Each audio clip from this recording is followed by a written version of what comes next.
ایک بزرگ کی بات لکھی جو تابعی ہیں، وہ فرماتے ہیں کہ ان بزرگوں کا طریقہ یہ تھا کہ وہ لوگوں سے چھپ کے پہاڑ کے پیچھے عبادت کرتے تھے، اور پوزیشن ان کی یہ تھی کہ کسی سے ملتے نہیں تھے، بالخصوص فجر کی نماز سے لے کر عصر کی نماز تک بکریاں رکھی ہوئی تھیں، ان کو چراتے رہتے تھے فرات کے کنارے اور نفل پڑھتے رہتے تھے۔ اس وقت کو ملنے بھی نہیں آتا تھا۔ ایک شخص بڑی دور سے ان کی شہرت سن کے آیا، میں نے تو ملنا ہے۔ لوگوں نے کہا وہ اس وقت نہیں ملتے، ناراض ہوتے ہیں۔ اس نے کہا اللہ کا بندہ ہے نا، ناراض ہو بھی جائے گا تو لمبا ناراض رہے گا نہیں، اللہ والے جلدی راضی ہو جاتے ہیں۔ پہنچ گئے۔ اب وہ بابا جی نماز پڑھ رہے تھے تو کہتے میں نے عجیب منظر دیکھا کہ بابا جی فرات کے کنارے نماز پڑھ رہے ہیں اور ایک بھیڑیا ان کی بکریوں کی حفاظت کر رہا ہے۔ سبحان اللہ۔ کہتے میں حیران رہ گیا کہ بھیڑیا تو بکریاں کھایا کرتا ہے اور یہاں چرا رہا ہے۔ کہتے میں جب گیا تو بابا جی نوافل میں مشغول تھے، مجھے دیکھ کے کہنے لگے اس وقت کیوں آئے؟ میں نے کہا حضور اگر آ گیا ہوں تو پھر مہربانی کرے قبول فرما لیں۔ میں بیٹھ گیا تو میں نے کہا حضور یہ بھیڑیا بکریاں چرا رہا ہے، بھیڑیا اور بکریے کی صلح کب سے ہو گئی؟ تو فرماتے ہیں لمبی تقریر نہیں، ہلکا سا جملہ۔ فرمانے لگے جب سے بکریوں کے مالک نے رب سے صلح کر لی ہے نا، تب سے بھیڑیوں نے بھی بکریوں سے صلح کر لی ہے۔ بکریوں کے مالک نے رب سے صلح کر لی، گناہ چھوڑ دیے، اس کی فرما برداری میں آ گئے۔ اب پھر اسے بکریاں چلانے کی ضرورت نہیں رہی، بکریاں نہ اب بھیڑیا چراتا ہے۔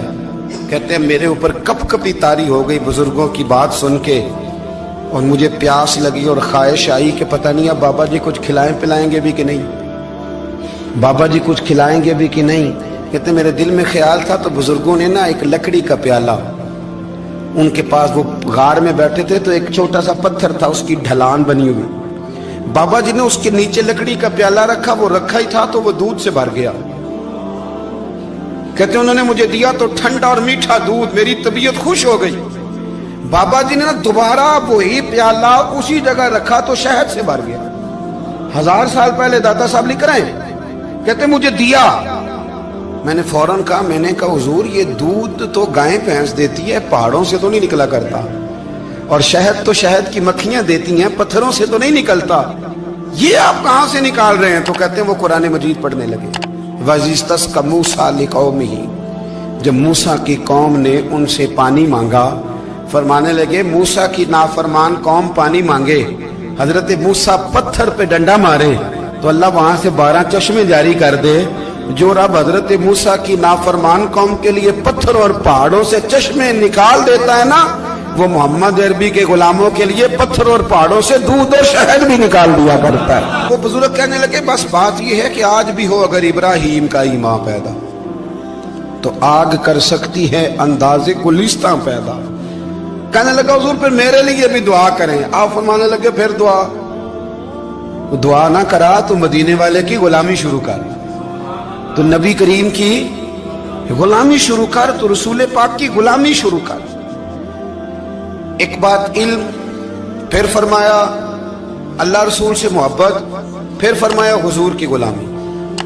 اس سے سارے مکاشفات کھلیں گے، اس سے سارے مشاہدات کھلیں گے، اسی سے کرامتیں ملیں گی، اسی سے مقبولیت ہوگی، اسی سے اللہ نبی کی بارگاہ میں درجہ ملے گا۔ پھر داتا صاحب آگے بڑھتے اور داتا صاحب فرماتے ہیں صوفیاء کی ایک جماعت ہے جو کہتی ہے ہم نے تو کبھی اپنی زبان پر دکھ بیان ہی نہیں کیے، ہر شے اپنے رب رسول کے حوالے کر دی، ہر شے اللہ رسول کے۔ اور داتا صاحب کہتے ہیں کچھ ایسے بھی ہیں جو دعا بھی نہیں مانگتے، لوگوں کے لیے مانگتے ہیں، اپنے لیے نہیں مانگتے۔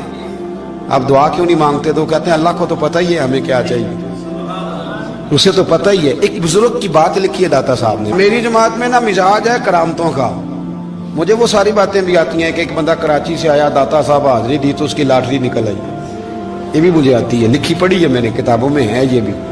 ایک بندہ، یہ ساری باتیں آتی ہیں کرامتوں میں، بڑی ساری چیزیں لوگ بیان کرتے ہیں کہ میں وہاں آیا اور میں نے حاضری دی تو موج لگ گئی، یہ ساری باتیں آتی ہیں۔ ہمارے پرانے بزرگ اور بھی قصے سنایا کرتے تھے، ساری ہمیں چیزوں کا پتہ، پر جو عنوان ہے نا وہ حضرت شیخ ابو نور کہتے ہیں کہ ایک بندہ داتا صاحب کے مزار پہ گھوم رہا تھا، داتا 10 روپے دے، 10 روپے دے، 10 روپے دے، تو ایک بندہ بڑی دیر سے اسے دیکھ رہا تھا، وہ کہنے لگا داتا نے تجھے کیا دینا ہے؟ ادھر آ میں دوں۔ اس نے 10 دیے، بندہ بڑا حسین تھا، ہنس پڑا،